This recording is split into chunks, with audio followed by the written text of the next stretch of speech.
Hello again, and welcome back to the Make Me Believe podcast. Grab a seat by the campfire as I tell my beautiful, somewhat aggravating wife, Kaylyn, say hello. No, No? no. You're still mad.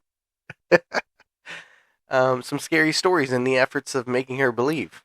hmm Do you want to do an intro? Or Oh, this is the annoying human being, Adrian. Say hi. hi? There we go. Now he's agreed. He's annoying. Oh yeah. Butt munch. Yes. I'm Oh, not aggravating. I'm aggravated. you're aggravated. I mean, little column A, little column B. What's got ow? What's got you so aggravated You're a there? butt munch Why am I butt munch? because you're a butt munch. Why? What did I do? You're not listening. I'm not listening to what? You're not listening to things that I'm telling you. And you're arguing with me and telling me I'm wrong. Yeah, And I'm not wrong. you're not wrong. I'm not What wrong. was I arguing about? You were trying to tell me that the name of this full moon cycle is the werewolf moon, and it is not. I said this was a werewolf moon. I didn't say this cycle was a werewolf moon cycle. I was saying this. It's a full moon out No. tonight. Then you started going on, no, it's a raccoon. This one's called a raccoon. And I I said, think I heard something No. this morning calling it like a raccoon moon. and I told you that the last one, because the boys asked you, Mm-hmm. is this a werewolf moon? And it's not. Because It's not. this cycle is not called the werewolf moon. It's not. No, we've been over this. And then you turned into a butt munch. How did I turn into a butt munch? Not listening. Not listening? It's a werewolf moon. It's a werewolf moon. This is a full moon, and this is where werewolves come out. I'm not disagreeing with that. Okay, so werewolves are real. No. Mm-hmm. Yeah, okay. I'm pretty sure I got her there, folks. So, No. we're well on our way to cinching You're up well this on your way podcast. to getting kicked in the knee.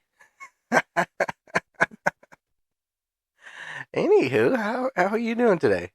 I'm a little, well, one, I'm aggravated because you're a pain in the butt. But I tried a new cinnamon roll recipe. Ooh, I didn't like it. you didn't like the No. cinnamon rolls? No, I don't like them. Why? Because one, they didn't proof very well the second time around. And that's whenever they get bigger, right? Yeah. And then they get more like airy. Mm-hmm. Okay. And so it was only supposed to take like 3 hours. To proof? No, like total. So you make Oh. the dough. From like start to finish, 3 Yeah. hours. So you make the dough and then you proof it for an hour in a warm place. Uh-huh. And it's supposed to double in size. Go on. And then you punch the dough down. Punch it? Punch it. And it tells you that. It tells you in every recipe that I have seen, even when it's not cinnamon rolls, where you're proofing a bread, Mm-hmm. that once it rises, you punch it down. It's like get some anger management going. We have to get the air out. You're Uh-huh. punching the air bubbles out, and then you take it Why out. were you yelling my name whenever you were Because punching you're the... a butt munch. and then you. That's when at that point, like if you're making a bread or a cinnamon roll, something like that, you can put in at the second before the second proof. That's when you put in your flavors, or if I wanted to put like chocolate chips in there, something like that, I could put them in there and then roll it all up. Okay. So what you're supposed to do after that is you punch it down, knead it a little bit, and then roll it out to whatever shape you're wanting to do.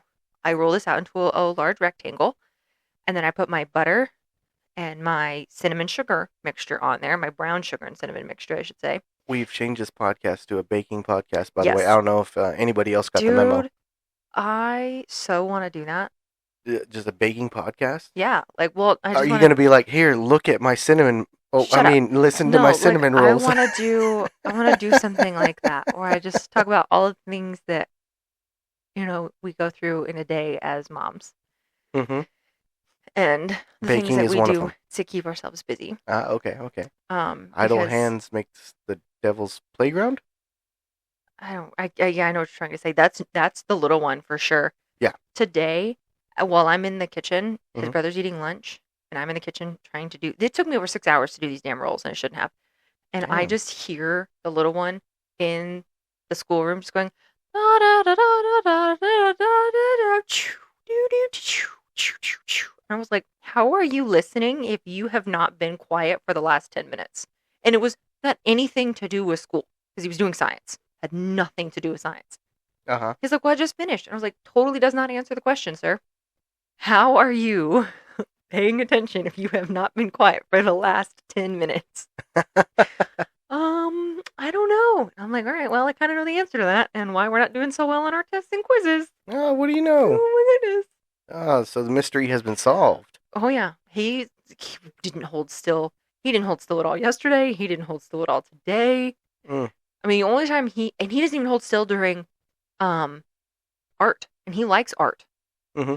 But he won't hold still. He will go from sitting to standing, sitting to standing, sitting to standing, depending on what he's doing. If he has to color, he'll sit, but he spins in his chair. If he has to cut things out, he'll stand.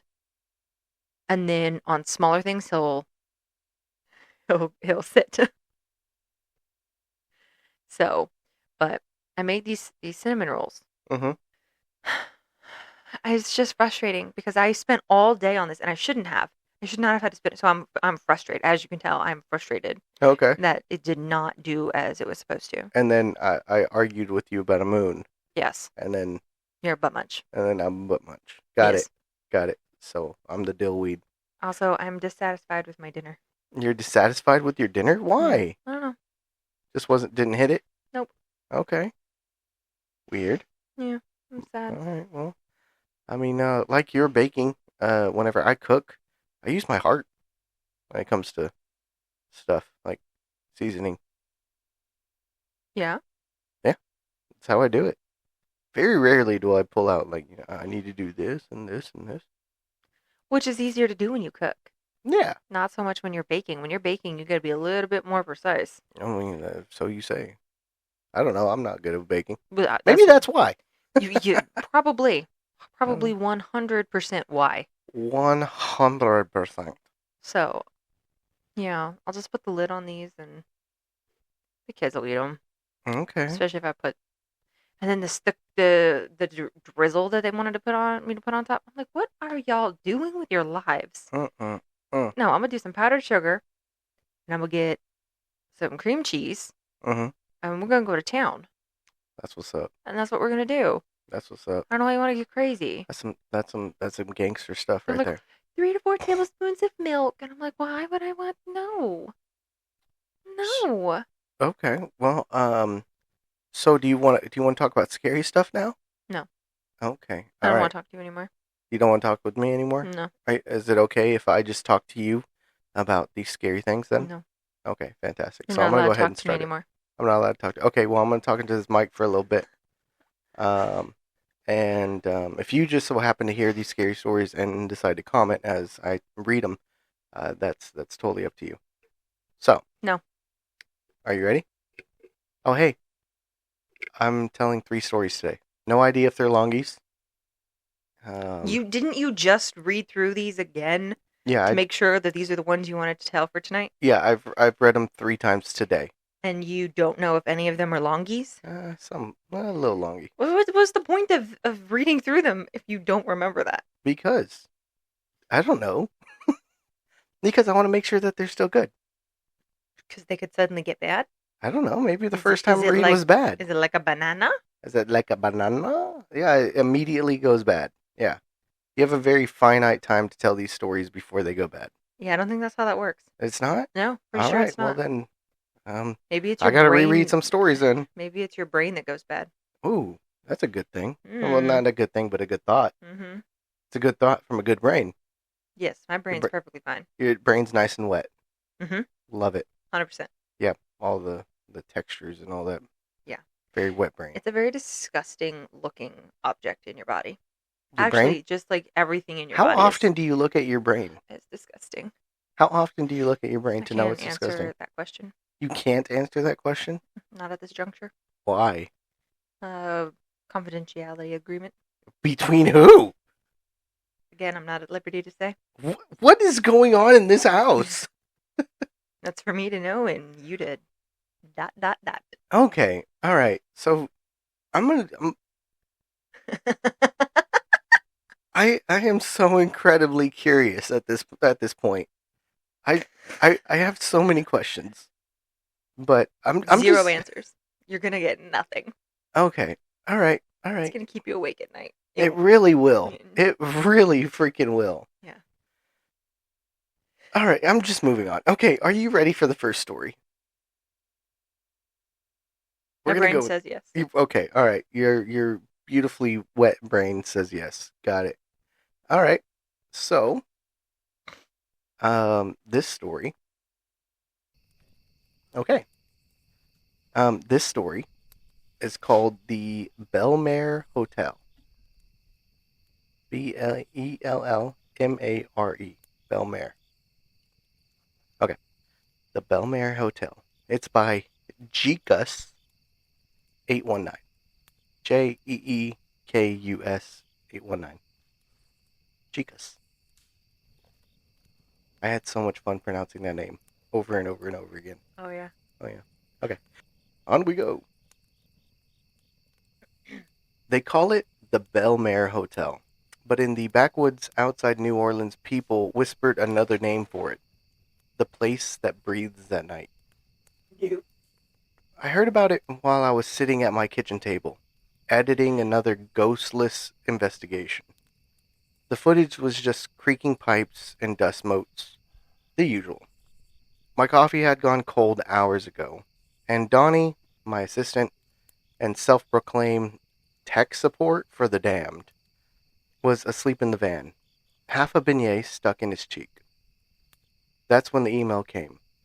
Subject: The Belmare needs you. What's that? The message was short. Strange events.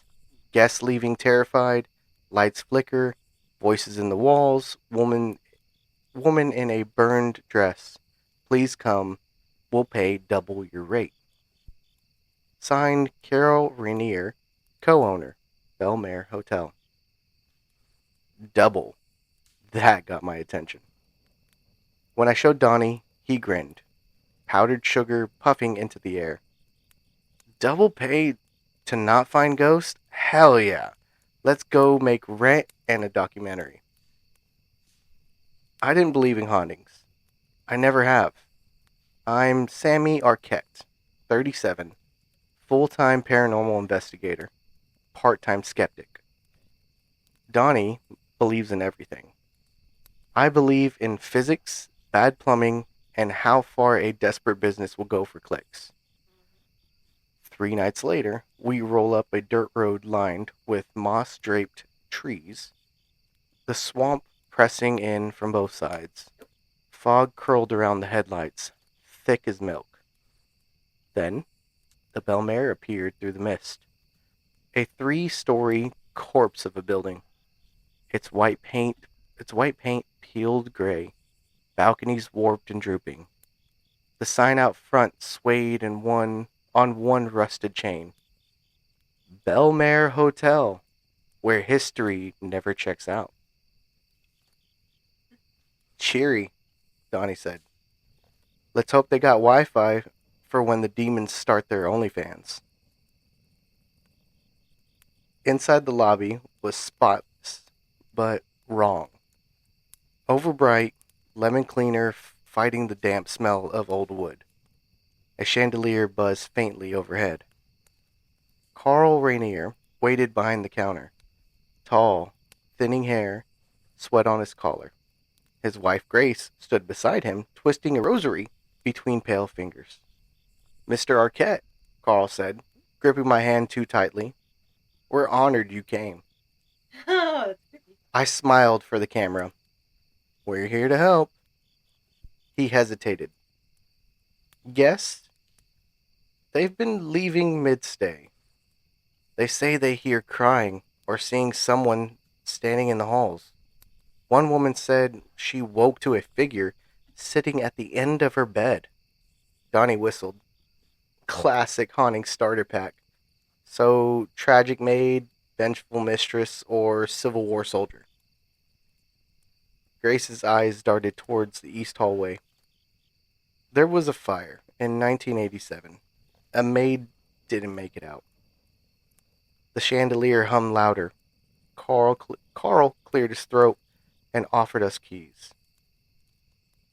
We started setup before midnight. Static cameras in the hallways, an EVP recorder in the ballroom, infrared in the basement, Donnie handled the gear, muttering about ghosts that need better lighting. I filmed the intro. The Belmare Hotel, I said into the lens. Home to tragedy, rumors, and if we're lucky, bad acting. Tonight, Bayou Paranormal finds out what really haunts these halls. By 2 a.m., nothing. Donnie had dozed off on the couch, snoring softly. I watched the monitors, half listening to the rain against the windows. Then, camera 4 flickered. A figure stepped into frame. Long hair, torn dress, bare feet. She turned towards the camera and smiled before walking straight through the east hallway door. I froze, then bolted upstairs. The hall was empty. The smell of lemon cleaner hung heavy. I replayed the clip, but now the footage was gone, replaced by static. I did not sleep that night. Morning came gray and sticky. One camera had been nudged. An audio recorder was unplugged. When I asked Carl, he looked like I'd slapped him. We don't touch your things, he said. Grace avoided my eyes. That night, I hid a motion cam in the east hallway. At 1:34 a.m., it caught a staff member creeping along with a white sheet in his hands. Donnie and I confronted him in the laundry room. He went white as chalk. Please don't fire me, he stammered. Carl said it's just to scare guests, for publicity. Grace showed up crying. It was Carl's idea, she said. He said no one books boring hotels. I felt fury rising. You faked all of it. Carl arrived mid-argument, pale and sweaty. It was harmless, he said. Just marketing. You of all people should understand. People pay to be afraid. I wanted to punch him. Donnie muttered, Well, congrats, boss. We just debunked a business plan. We agreed to leave at dawn. We packed in silence. Donnie tried to joke, but it died halfway out of his mouth. The air in the Belmare felt heavier now, like the walls were holding their breath. Let's just grab a few hours of sleep, I said, throwing cables into the case. We'll shoot a wrap-up in the morning, expose a scam, and get out. He nodded. Fine by me. This place gives me hives anyways. Upstairs, the halls were too quiet. No humming from the chandelier, no creaks from the stairs. Just that sterile lemon cleaner smell that somehow made the air colder. We passed the east hallway, and every bulb flickered in a slow ripple as we went by. One after another. Like something was following us just out of sight. In the room, Donnie sprawled on the couch with his headphones in. I sat at the desk, typing notes for the video. Fake haunting, owners using staff, boost bookings. I should have felt vindicated. Instead, I kept glancing at the mirror opposite the bed. Sometimes it looked like there was a smudge near the corner. Sometimes it looked like the smudge moved. Down the hall, the door shut softly. I froze. Did you hear that? Donnie pulled out one earbud. Wind. There's no wind in here. He sighed. Man, you're the skeptic. Don't start believing now. He went back to his music. I sat there listening. For a few minutes, everything stayed still. Then, faint footsteps crossed the floor above us. Too slow for plumbing. Too deliberate to be rats. I opened the window for air. The swamp outside glowed silver under the moon, mist curling between the trees. From somewhere near the old east wing came a single, sharp sound, like metal dragging over stone. Maintenance, I muttered, even though I knew the staff had gone home hours ago. When I turned back, Donnie was sitting up, staring at the door. "Someone just walked by," he whispered. Oh, hell no. I opened it. The hall was empty, but the carpet was still moving, just slightly, as if it had been brushed by something passing. We left the lights on after that. Around 2, Grace came down the hallway carrying a tray of tea. She smiled like she hadn't been caught running a fake haunting 12 hours earlier. "I couldn't sleep," she said softly. "Thought you might want something warm." Her hands were shaking so bad the cups rattled. "You alright?" I asked. She hesitated. "Carl's been unsettled. Keep hearing things in the walls. Keep saying it's her." "Your actress?" Donnie asked. Her eyes lifted slowly to his. "We only had one actor, Mr. Donnie, and he went home before dark." Her eyes lifted. The tray tilted. Hot tea spilled on her wrist. She didn't even flinch. She sat the tray down and left without another word. Donnie exhaled. "Well, that was cheerful." I tried to laugh. It came out hollow. We both lay awake after that, the ticking of the old wall clock dragging minutes like hours. Somewhere far off, a door slammed hard enough to rattle the glass. "Raccoons," I said automatically. "Big ones," Donnie murmured. Neither of us slept. Just before 3, the chandelier hummed, started again. Low, electrical, almost like a breath. The lights dimmed, brightened, dimmed again, and then silence. I glanced at Donnie. "Pack the rest of the stuff. We're gone first light." He nodded, already rolling up the cables. That's when we heard it. One deep, dragging thud from before. Then another. The floor shivered under us, like someone was moving heavy furniture in the basement. Donnie froze. "They don't have guests down there, right?" "No," I said. "Basement's just storage." The third thud came with a sound like a sigh rising through the vents. Wet, uneven, too close. And then we heard footsteps in the hall. Slow, bare. They stopped outside our door. Neither of us breathed. Then a knock. Mm-mm. 3 gentle taps. Nope. Like knuckles on wood. Donnie whispered, "If that's Grace again, I'm quitting." But the voice that came through the doors wasn't hers. Mm-mm. It was a man's. No, it was not. Low and hoarse. Nope. "Please, help me." No, absolutely not.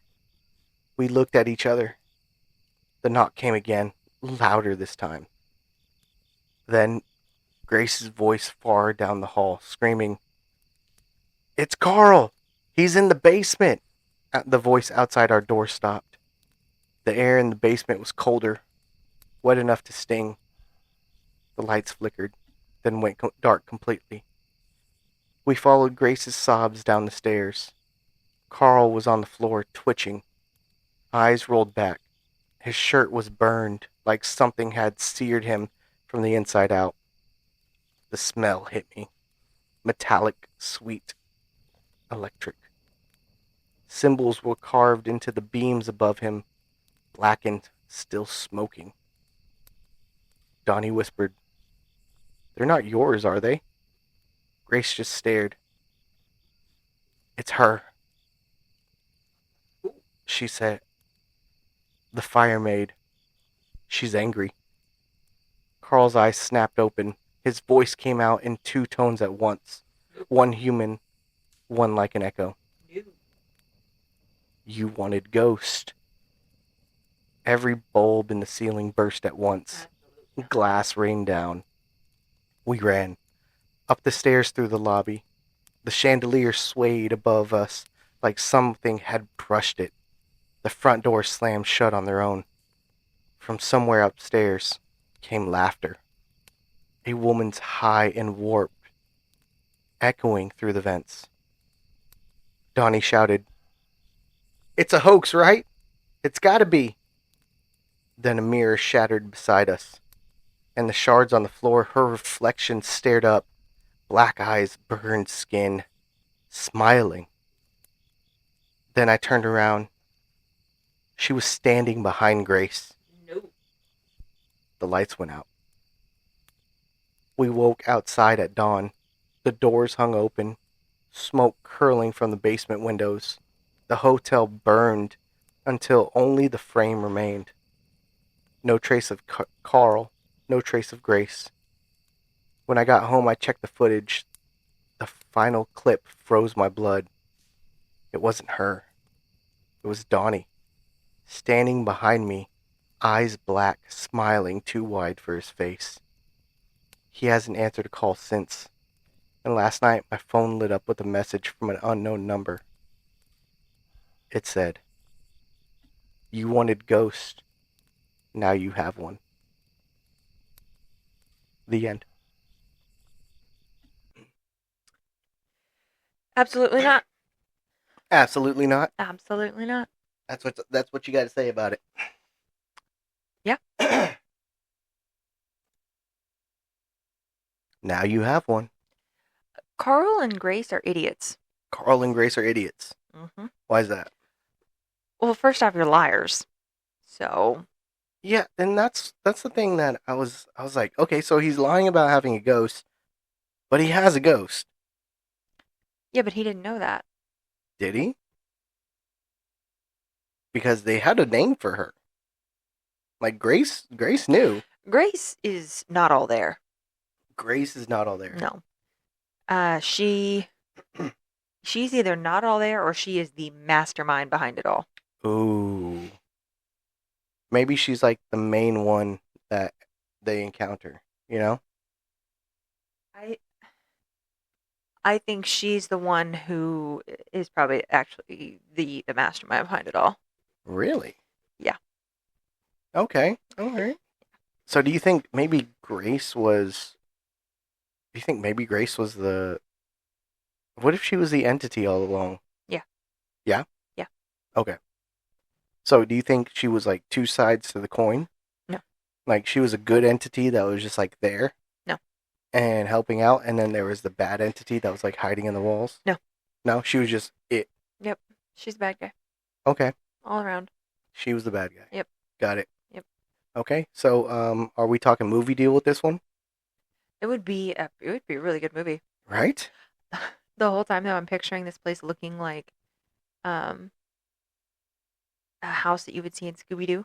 I was thinking the Scooby-Doo Zombie Island. Yeah. That's it. The way you were reading the description of that house was just giving me Scooby-Doo vibes. Scooby-Doo vibes all the way. Mm-hmm. Okay. So, I don't know, a little darker Scooby-Doo tale? Is that hotel a real hotel? I do not know. Okay. Probably not. Okay. From what I surmise, no, he runs a Create Horror With Me group. Okay. So I want to say it's fiction. There is the Belmare Hotel in Breckenridge, Texas. Oh my goodness. Also, if it's in Louisiana, Mm-hmm. especially New Orleans, That's... if we have any listeners in Louisiana or New Orleans, or you're from there, correct me if I'm wrong, but they don't have basements there. Really? Because they don't even bury their dead. They're below sea level. Really? Oh, Yeah. no, I know Louisiana's below sea level. But to have a basement, usually you dig into the ground because the point of the basement is predominantly for tornadoes. Okay. So correct me if I'm wrong, but most places unless this is a different kind of basement. Uh-huh. And I know this is a fictional story, but still. I don't know, I get a man. little hung up on some details. I don't know, man. I'm still Correct me if I'm wrong. Like Alright.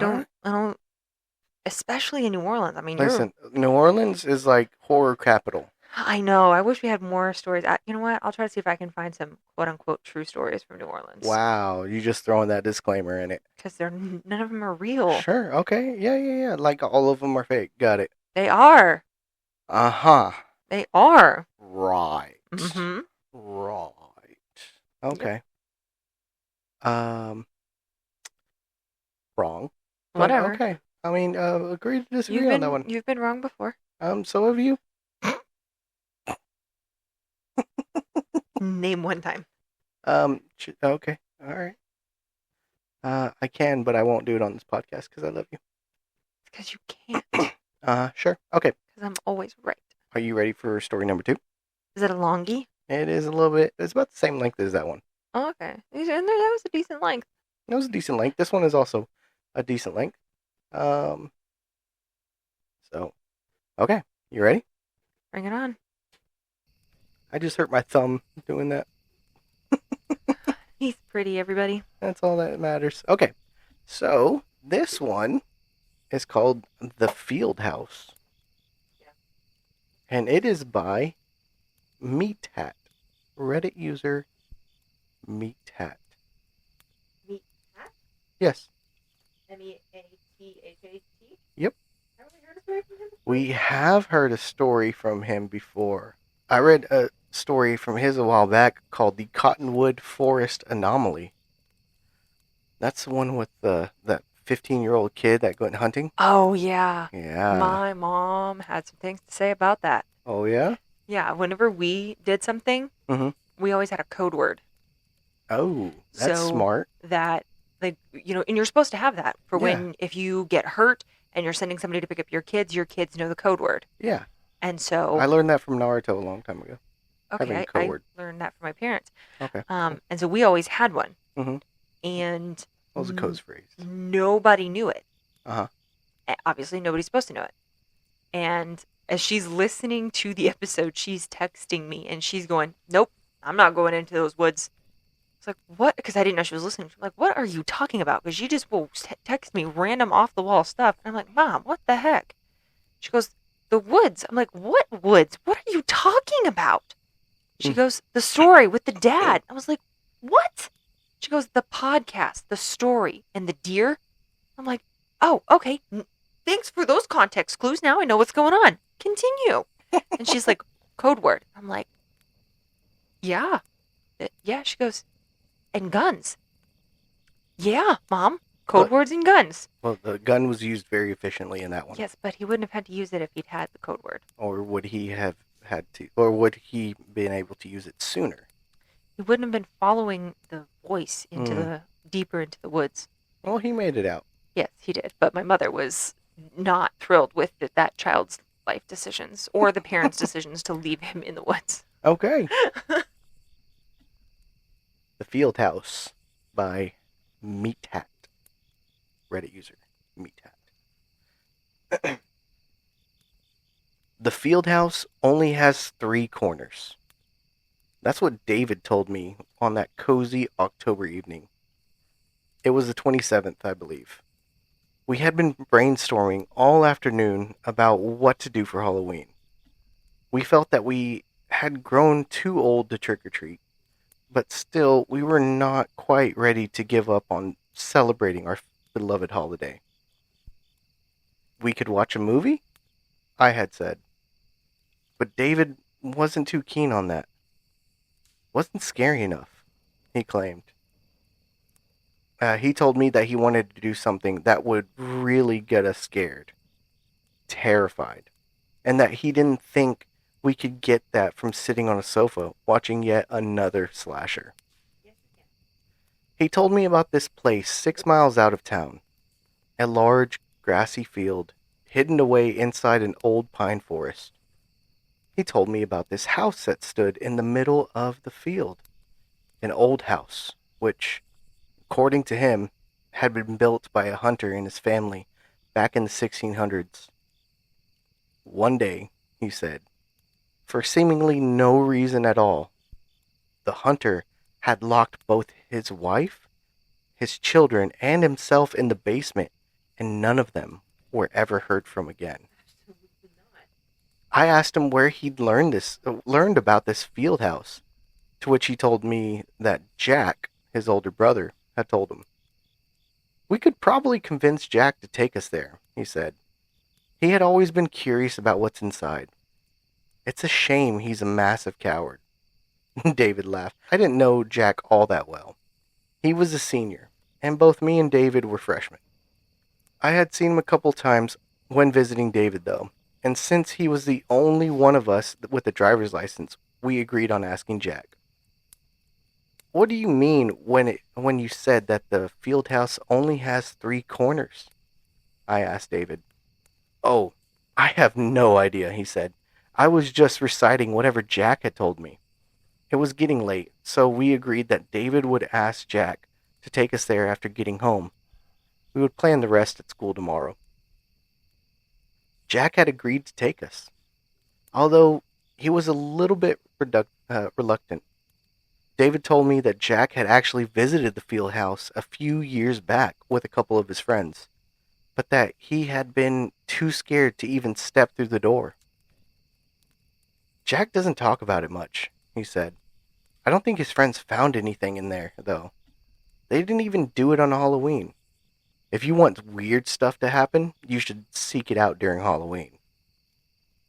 I like weird and spooky stuff a lot at that age, but nowhere near as much as David did. I like the movies, myths, and horror stories a lot, but David found them dull. He wanted the real deal. He liked camping in the woods at night, visiting old, haunted houses, and watching those weird extreme horror films that almost seem illegal. He told me about those films from time to time, but I can't recall any of them. I was never on his level in that regard. But I was intrigued by the idea. The experience of true horror. Looking back, I guess that's why I agreed in the first place. Besides, I have never seen a house with only 3 corners.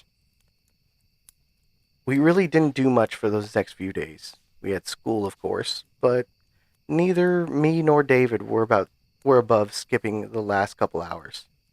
If we had something else that we would rather do, I would spend those final couple days leading up to Halloween reading old Edgar Allan Poe stories and watching slashers. I think David spent most of his time playing some zombie game on the Sega Genesis. Ghoul Patrol or something. Maybe it was something else. It's getting hard to remember. It was a cool Saturday morning when I woke up, on the 31st.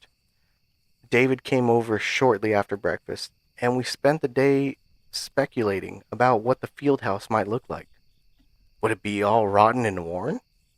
Would it have a bunch of dusty old furniture?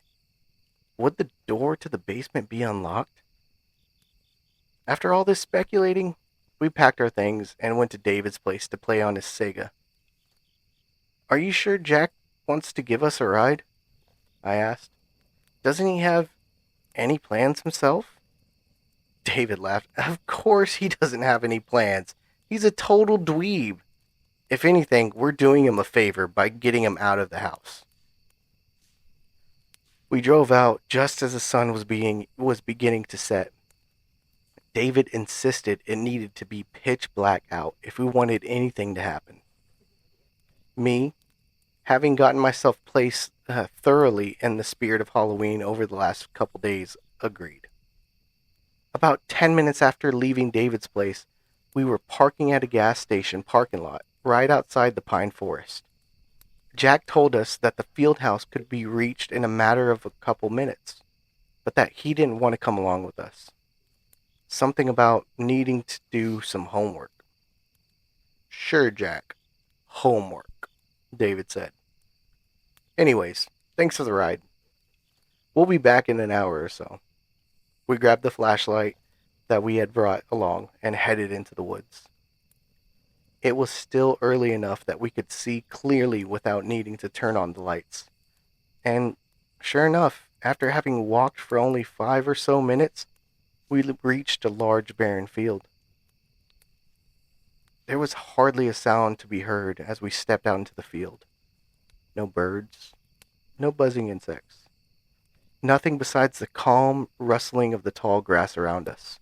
And about 100 yards in front of us stood a small wooden house. We briskly approached that little house. Looking at it, it was so hard to believe that there was even supposed to be a basement in this place. We took a little lap around it, and that's when we realized that what Jack had said was true.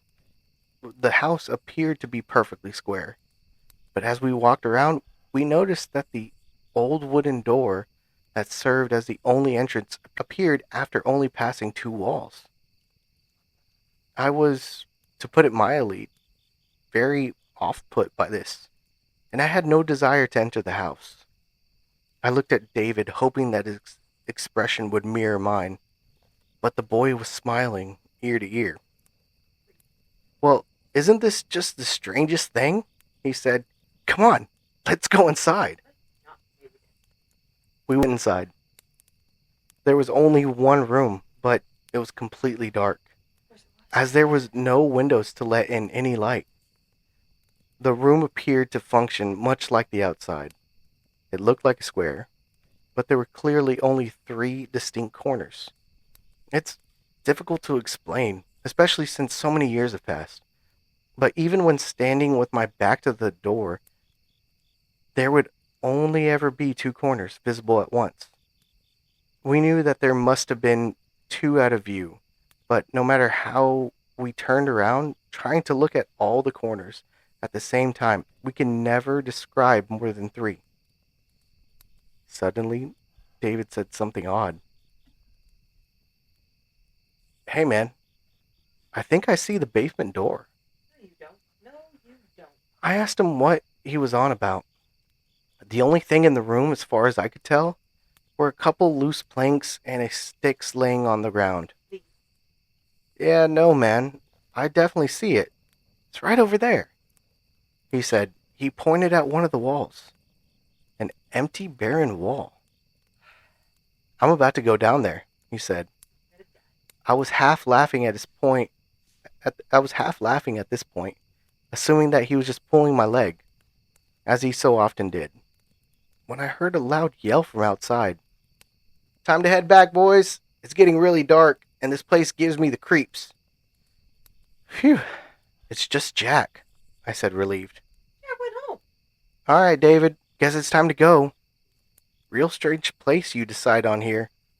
I turned around, looking back into the empty room. He gone. David? He gone. Just as I did, a hand placed itself on my shoulder, and I almost jumped. I told your parents I'd get you back home before it got too dark, man. Let's go. I looked at him confused. Jack? Did you see David sneaking out through the door? It looks like he just vanished into thin air. Who's David? I knew it. Jack asked, confused. Come on. Get back in the car. Your parents gave me $10 to have you home before it got too dark out, and now it's pitch black. I froze right there in the doorframe. What the hell are you talking about, Jack? David, your little brother. The guy whose idea it was to come out here in the first place? Jack let out a chuckle. I don't know what you've been smoking, but the only reason I'm out here is because your parents paid me to give you a ride. Let's go.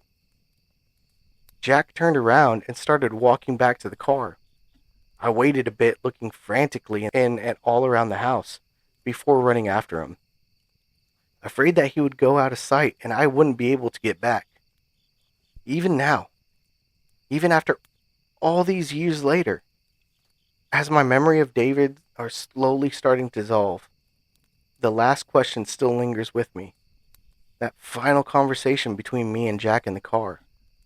I had asked him, Hey Jack, how many friends did you come out here with back when you first visited? Once again, he gave me this weird glance. I told you when you asked on the way out, he said. I came out here alone. The end.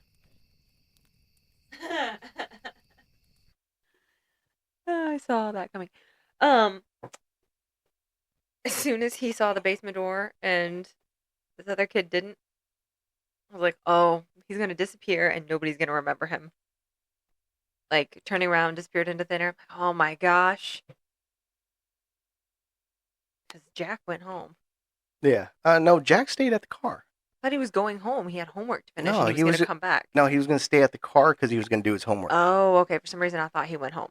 Yeah, I was wondering why you said that. Yeah, I thought he was like, I'm gonna go home and I'll come back later. That's what I thought he was doing. No.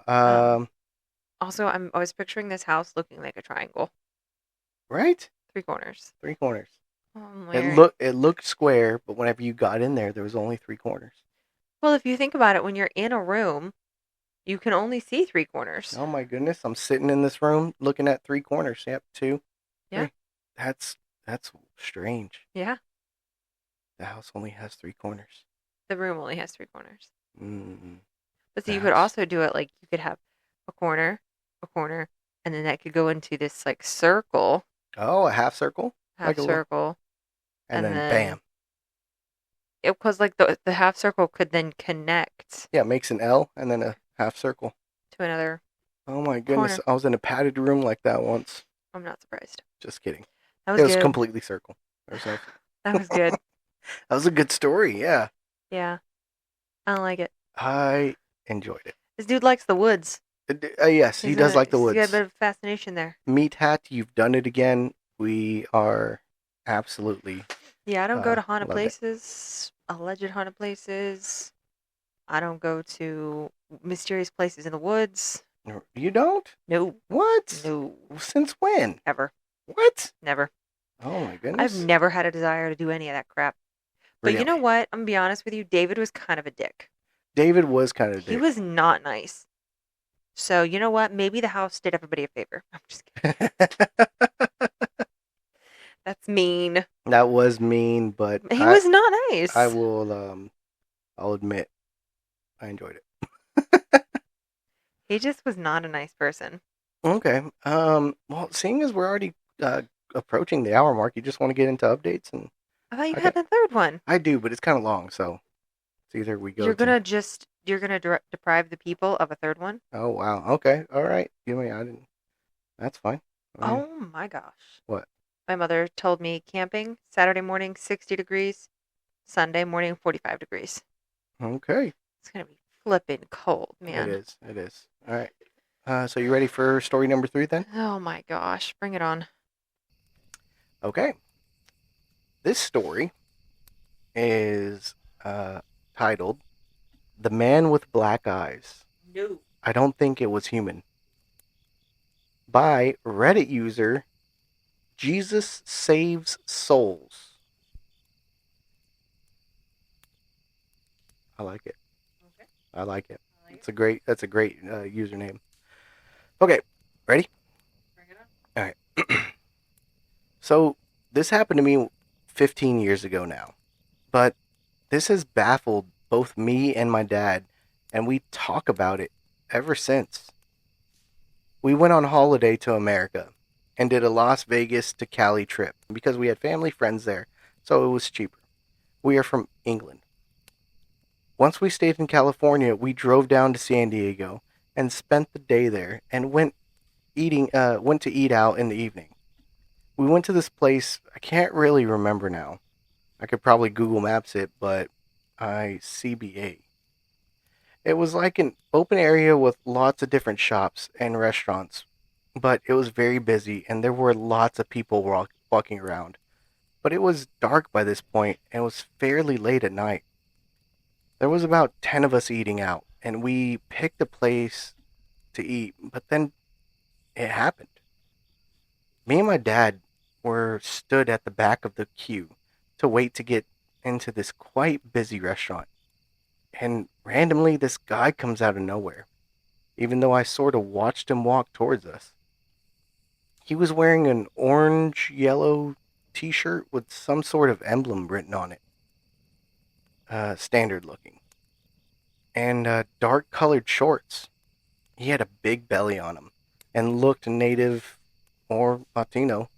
And he was carrying 2 shopping bags, one in each hand. why I'm describing this to you is to give you context as to why this is even more strange. But I suddenly noticed this guy had jet black eyes. No. Like I couldn't see a single bit of white. They looked like black holes. He walked straight up to my dad, who was at the time holding my sister. She must have been like 4 or 5, and started talking to him. What was really strange is that I immediately sensed danger. Like, I thought I was going to be getting into a fight with this guy and would be defending my dad. Now, I actually have no idea why on paper, because he was the most unassuming guy and was literally holding 2 shopping bags in each hand, so he didn't look like a threat. But instinctively, and throughout our whole conversation, I was on high alert, like harm was about to come to us. What was interesting is I knew my dad felt the exact same way because he got into a fighting stance. We both trained in martial arts. And I'm not saying this from a place that I'm a fighter or he is. I've never actually been in a fight. But that was my initial reaction, as the energy this guy gave off was that he was dangerous for whatever reason. Looking back, this is why I believed he was holding 2 shopping bags, to look less of a threat. Because he gave off this visceral danger aura. And what makes me think this guy wasn't human is it's very hard to describe, but I felt something was going to happen. The next weird bit about this experience is the first thing he said to my dad is a question.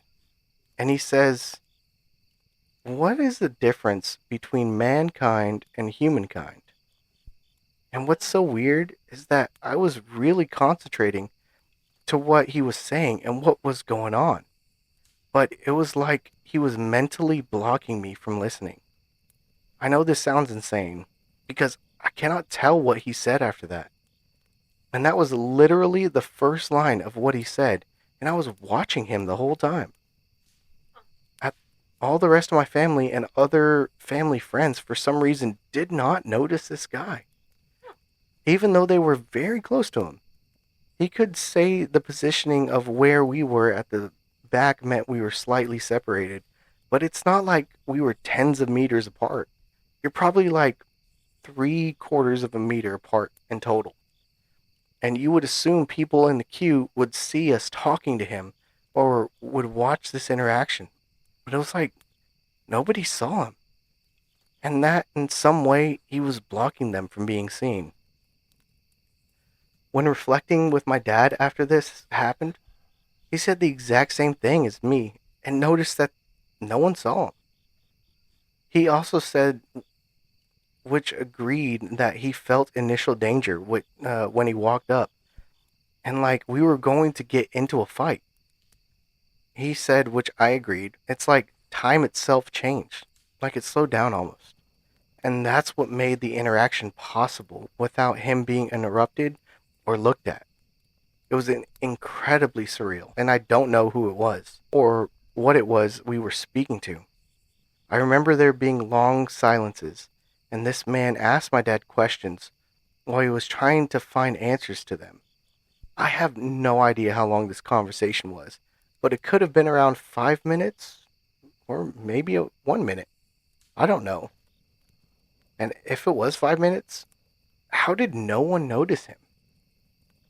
When I asked my dad what he said, he was specifically asking him about the difference between man and human, as if he was trying to show him that there was something in between what he understands as man, genetic modification, cryptid, aliens, demonic, etc. He then apparently said to my dad, "I am not your enemy," as he could read his mind because he saw him as a threat. And then looked at me, and my dad said he saw this vortex of light coming from behind his eyes. Honestly, I sound insane even writing this, but this is a first-hand account of a real experience we had. It was so baffling, I almost forgot about it until recently. So, I thought I would write it out. After he was finished, he then turned around and walked off into the darkness. What? And we were called to a table in the restaurant. It was weirdly perfect timing. Me and my dad sat there chatting about what the hell just happened. The end. That's weird. Is that supposed to be like a true story, or is that Yep. just one that was made up? True story. Okay. So, let's dive into this. Okay. What the hell was that? I believe that there are people that, well, most people in the world don't pay attention to a lot of things. Okay. So people are wrapped up in themselves. They are not observant of what's going on around them. 100%. So, and this guy seemed unassuming. Like you said, he was carrying these bags. Yeah. Kind of dressed like a normal person. Mm-hmm. No one's going to pay attention to him because he No. walks straight up to the kid and his dad. Mm-hmm. Anybody watching that, anybody seeing that, very easily could think, oh, he's just a friend of theirs. He's just talking to him. All right, cool.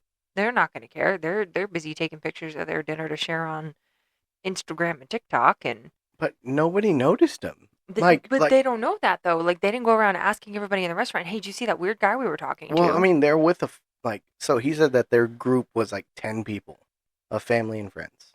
So him, his dad, and his sister are there. So there's 7 other people in that party.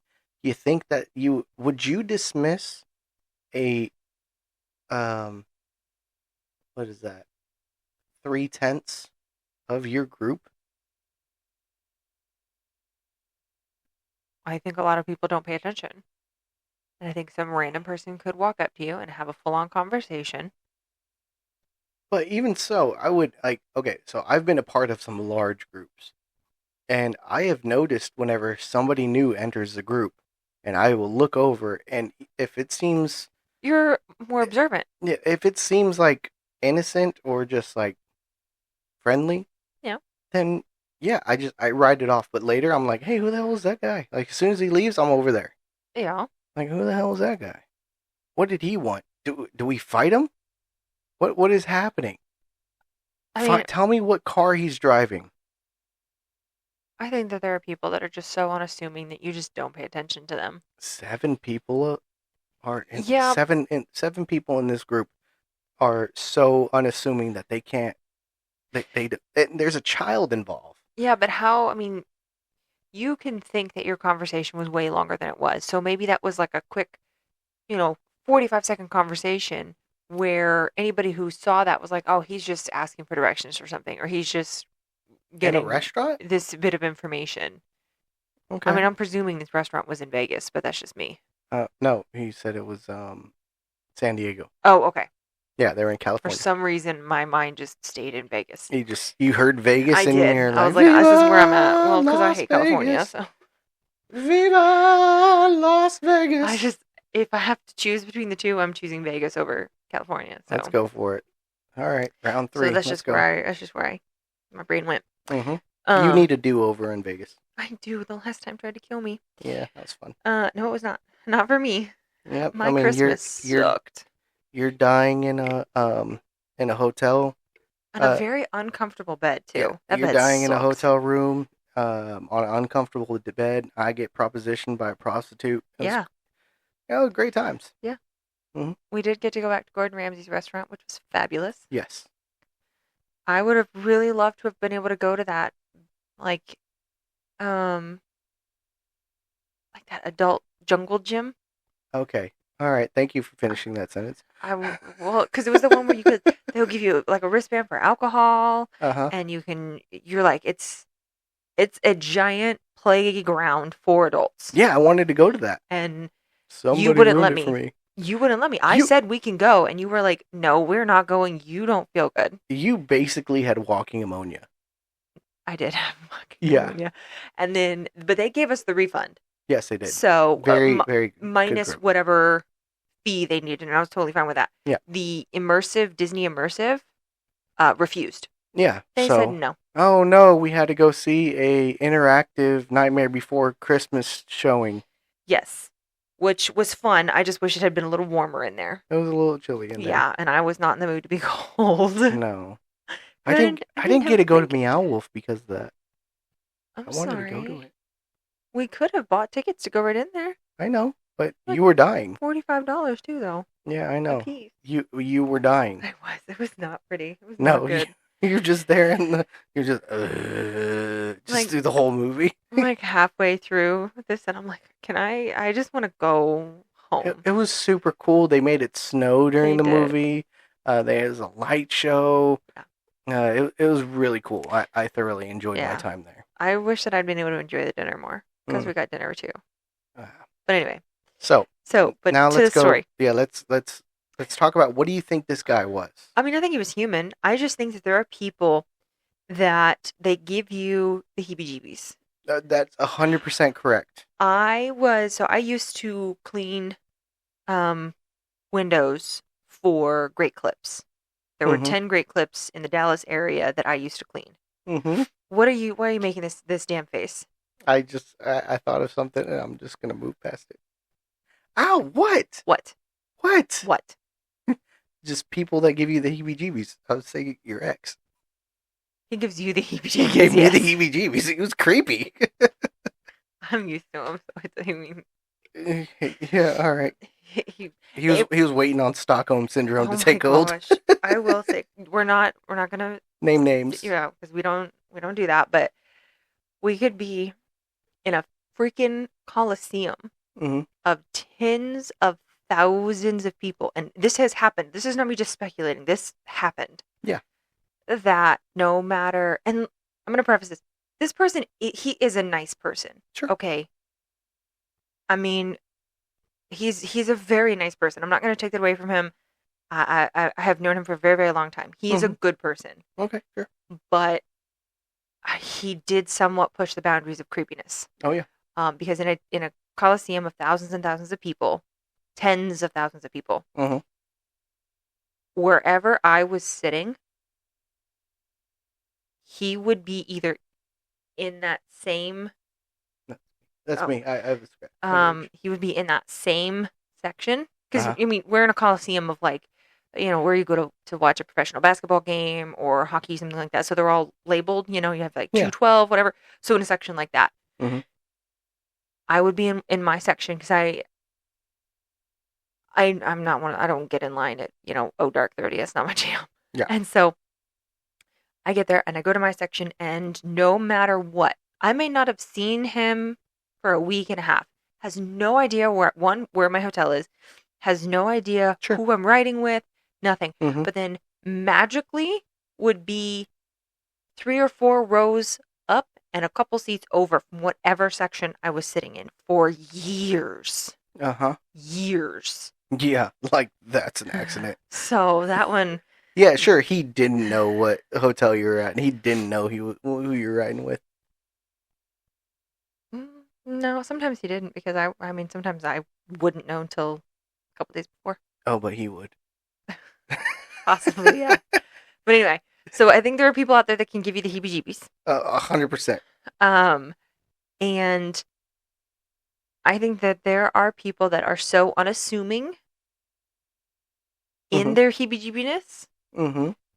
that you don't know it until they are speaking to you. Because I was saying, I was washing windows at this Great Clips. Yes, back to that.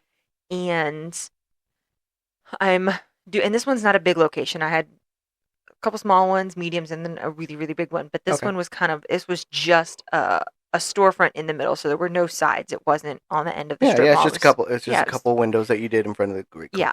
So I'm on the outside, and I'm kind of I'm in the downtown Dallas area-ish. I'm off 75. Okay. If anybody knows that. I'm like at 75 in Mockingbird or Lover's Lane or something like that. In that area, off 75. Mhm. And all of a sudden, this guy comes up, and he asks me if he can use my phone. And he's kind of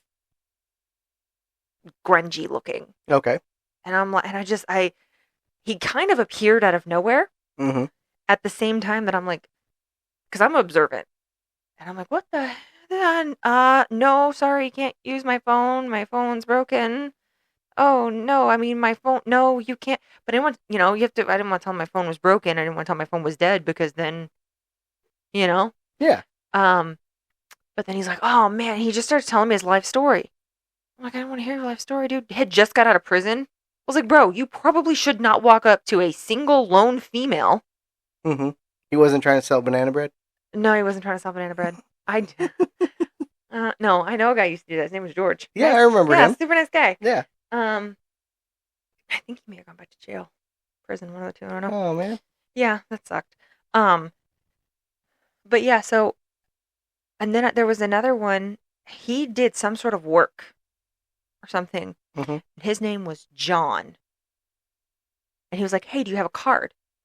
And so I gave him my card because I'm washing windows. Yeah. I give out my card. Well, my card has my cell phone number on it. I don't have a business number. It's my cell phone. Uh-huh. And he started texting me like he was hitting on me. Oh, I saw that coming. But see, I don't think that way. Like, I'm like, this is business. Mm-hmm. But this dude was like in his 50s. Okay. And I am early 20s. Oh, okay. So big age, And yeah. I'm like, bro. Robbing the cradle. Also, ew. Plus, at one point while I was talking to him, he had a booger coming out of his nose. I was like, ew, I don't. Like, yeah, here's the card. Go away. But here's a card with my personal information on it. Go away. Well, I mean, it was gross. But, like, you see those people, and when they're far away, you're like, okay, yeah, no, it's no big deal. They're fine. And then they get closer to you. Mostly the guy with the prison guy. And then you're like, oh, you're creepy. I don't like this. Mm-hmm. I don't like this at all. Yeah. And then, then they start talking to you and you're like, I really don't like this. This is, but then you see all these people just walk right by you. They don't look at you. They don't make eye contact with you. They don't look at this person that you're talking to. Yeah. And you start to wonder, am I going crazy? Is this person actually here? Okay. And because, I mean, you're having a full-blown conversation in front of a business, and the hairstylist, they knew me because I was there. Yeah. Every month. Yeah. And so they knew me. And most of the time, if there was somebody out there that was talking to me or being creepy or something, they would come out there. Mm-hmm. And nobody came out there. Nobody came out there. Nobody cared.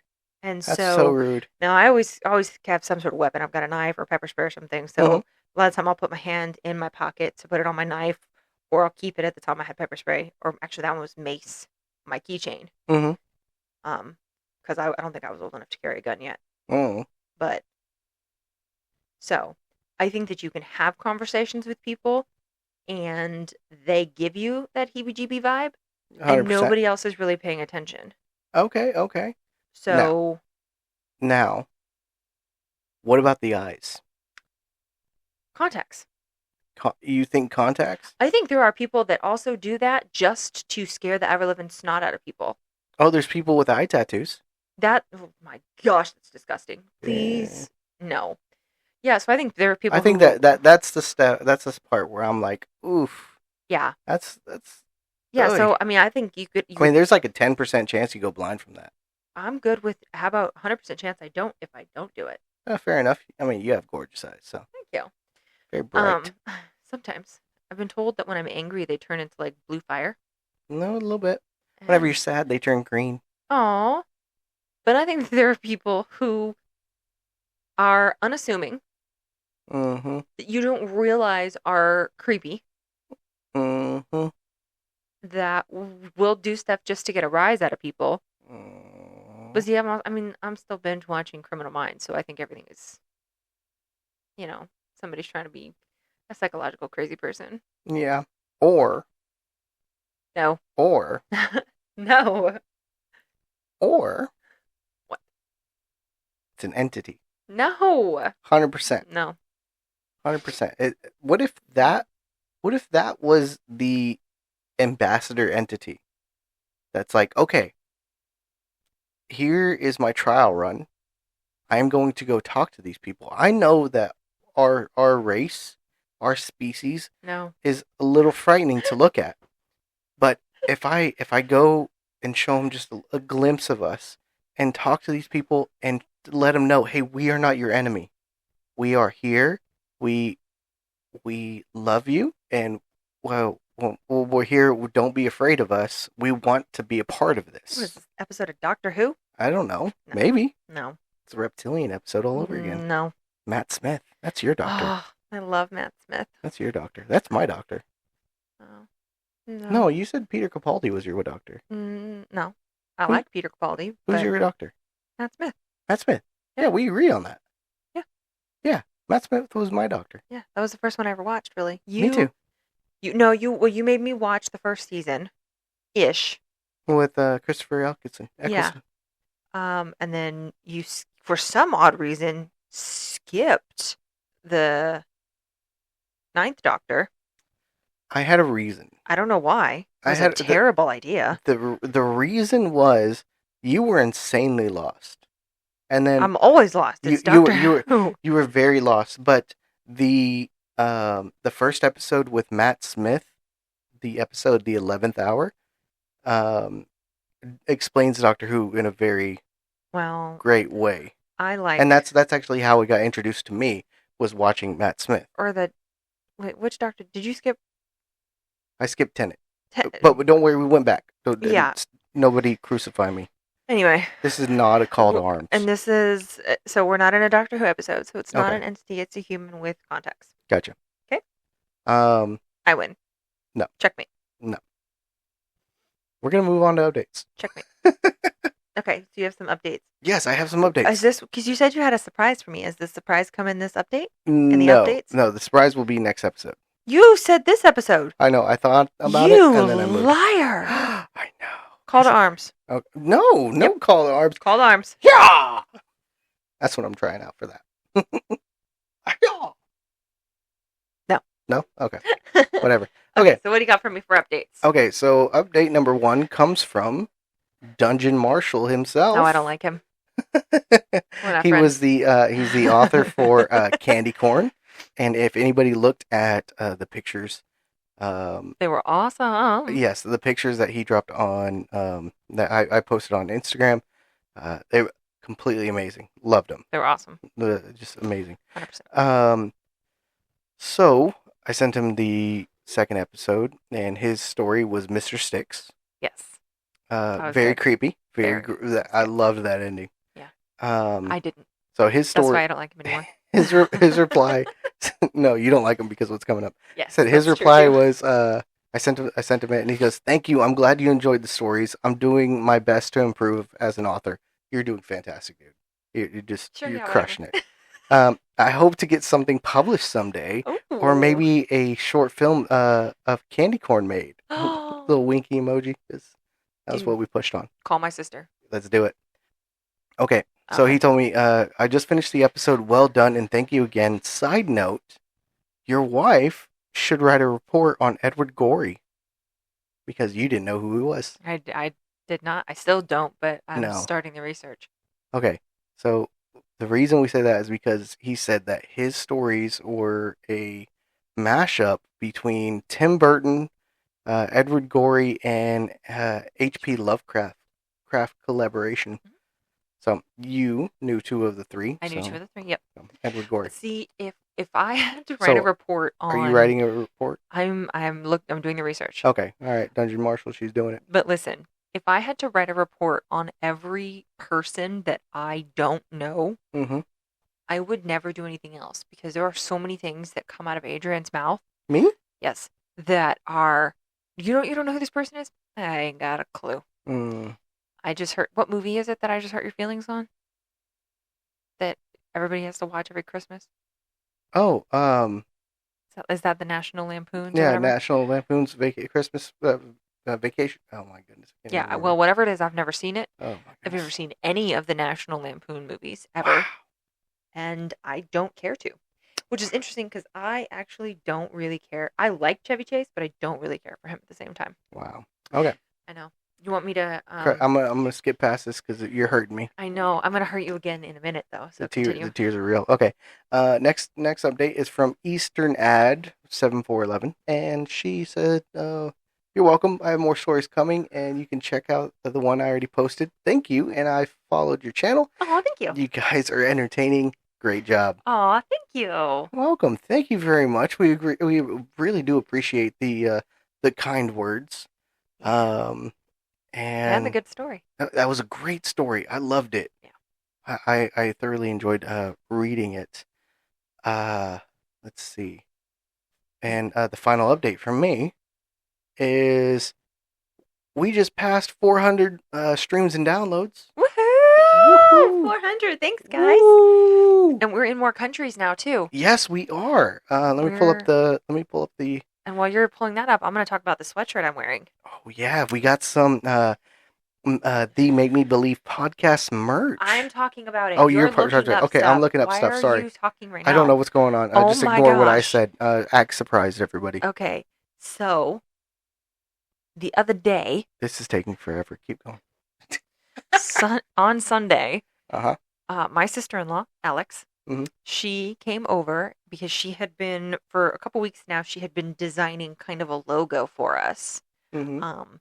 And then she put it on 2 sweatshirts, a bag, and an apron for me. I stole Adrian's sweatshirt, so now they're both my sweatshirts, my bag, and the apron. Adrian gets nothing. And he can have the sweatshirt if he wants, but he has to fight me for it. But it's so cute because it's got a little alien on it. It's got a star.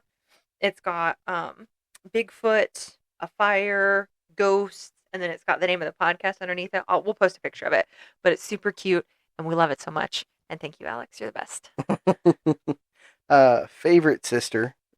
Just throwing that out there. She's your only sister. Listen, don't take that away from her.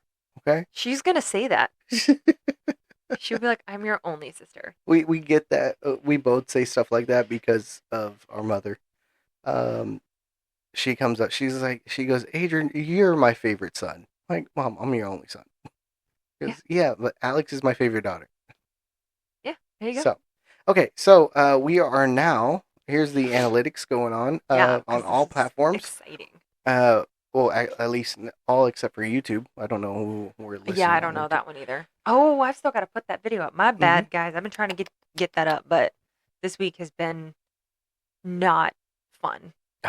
So, okay, we're in the United States, whoop, whoop. United Kingdom. Whoop, whoop. And that is increasing. The percentage of listeners in the United Kingdom. So thank y'all over there. Yes, thank you across the pond. If I was over there, I'd buy you a nice tepid beer.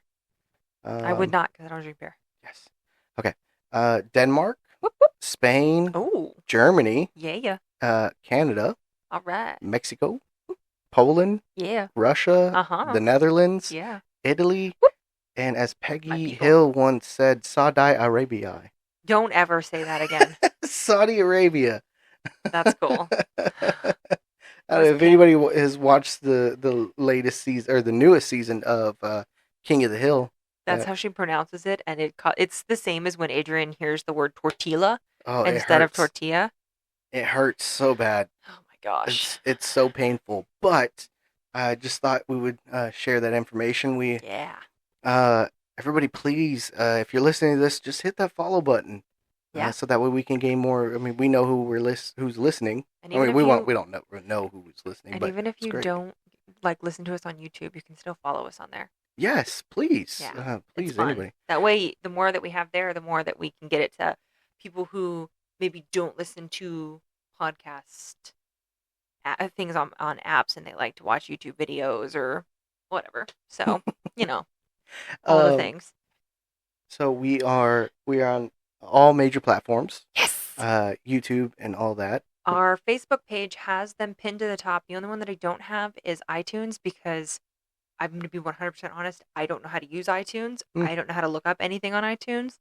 So we're Android people. Yeah, I have everything pinned up there to our main page. So all you have to do is click it and it will take you to the main page of it. And you'll be able to select your episode from there. And then YouTube has, I think, everything but the most recent episode that aired on the 3rd of November, which I'll get that uploaded today. Yes, and I still have yet to upload the insanely hysterical clip of Kaylyn laughing for 49 seconds straight, where it caused me to start laughing, and that was that was a whole debacle. That's not nice. Yes. So you posted a clip of me eating a almond Delicious joy. almond joy. It is so gross. And then I will post a clip of you laughing hysterically. No. Do you want me to hurt you now? Okay, go ahead. Okay. Everybody, and I'm probably going to hurt a lot of people when I say this. Oh, this is going to hurt? Yeah, it is. Everybody brace yourself. Yeah, Grab something. If you're not sitting down, sit down. Do you know who else I don't care for? Oh my goodness, you're going to say it, aren't you? Do you know? I know a couple people you do not care for, but I think I know who you're going for. You can tell me if you're right after I say it. Okay. Phil Collins. Phil Collins, how dare you? I don't care. How dare you? He is a icon. The Tarzan soundtrack. I don't actually like the Tarzan soundtrack. Listen, this is the last episode of the Make Me Believe podcast. Thank you all for listening and joining us on the many spooks and scary stuff. But I don't think I can continue this. It's just, You're fine. They never said marriage would be this hard. You said that when I bought generic Pop-Tarts. You're fine. Never again. You're fine. Did you learn? I don't buy you generic Pop-Tarts. I still buy generic Pop-Tarts. Yeah, that you can keep that garbage away from me. The kids eat the generic. Yeah. Anywho. Freaking In the Air Tonight. How are you? How? That's a great song. I don't even know that song. What? I can feel it coming in the air tonight. Oh, yeah, no, I don't care. Everybody sing it with me now. I don't care. Oh, Lord. Nothing? Nope. Oh, sorry. Goodness. I know. It's so bad. You know the song. I know you do. I don't. I'm going to play it on the way whenever we go pick up the kids right now. No, we don't need to play it. I don't want to hear Phil Collins. Too bad. I'll stay here. Nope, you're coming with me. You can't make me. Okay, cool. So I'm going to play on our Google Home on every single speaker in the house. I'm just going to live stream it. Anyway, Adrian's first episode of the Chills and Thrills podcast has premiered, and they discuss the Addams Family. Addams Family, the original 1991 version, the live action with Angelica Houston. Yes. And Christina Ricci. Yes. And, of course, the forever favorite, Christopher Lloyd. Mm-hmm. So they have that has been aired. Is that on all streaming services as well? I believe so. But it's for sure on Spotify. Yes. Okay, so Chills and Thrills. Is it under Connor's name? Or what's it under? Or can they type in Chills and Thrills and find it? Yeah, the Chills and Thrills podcast. Okay, so the Chills and Thrills podcast is the one that Adrian, they just aired that episode. And they've got a few other ones. Yeah, that's right, Connor. Connor, okay. And they've got a few other ones that they're working on right now. Mm-hmm. But give them a listen. It was pretty cool. Yes, and super excited. I'm going to have my first celebrity interview tomorrow. Yeah. You're doing that tomorrow night? Yeah. Yes. A little sneak preview. We're going to be talking with a Mr. Ira Heeden, who played Will in A Nightmare on Elm Street 3, Dream Warriors. And nobody wants to ask me my opinion on the Nightmare on Elm Street movies. We don't talk to you. No. Whenever we just, you know what?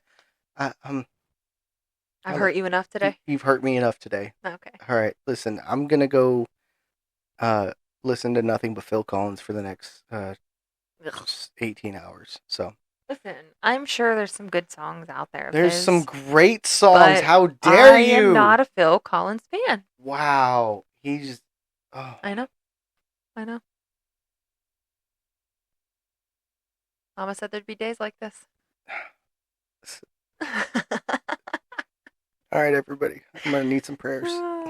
Just pray for me. Okay. Just give me strength. That's all I need. Okay. All right, everybody. Well, thank you yet again for joining us on the Make Me Believe podcast. Follow us on our Facebook group, the Make Me Believe podcast. It has a link to all of our socials and all links to all platforms. So, before we get out of here, Kaylyn, I have a question for you. Yes, Adrian.